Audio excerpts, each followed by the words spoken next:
જય શ્યારામ મિત્રો, તો આપણે આ ધતુરા સરસ મજાનો જો જુનાગઢ કાશ્મીર બાપુના આશ્રમથી લાવ્યા હો ભાઈ. હા, જય શ્યારામ મિત્રો, તો આપણે જો આ દુકાનની પાછળ સરસ મજાની જગ્યા છે ને પોપિયા કેવા લગડા લૂમ છે.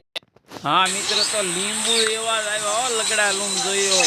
જય શ્યારામ મિત્રો, તો આ જુઓ ઝાડવે જે ફળ પાકે ને એ સરસ મજાનું બહુ મીઠું હોય છે. તમે જુઓ, હા આ ઘરની વાડી નહીં, આ ઘરની વાડીના નહીં પણ આ ઘરના વાડાના પોપિયા હો ભાઈ. આ જુઓ તમે,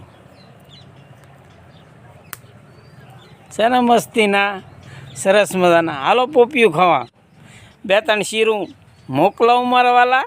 જય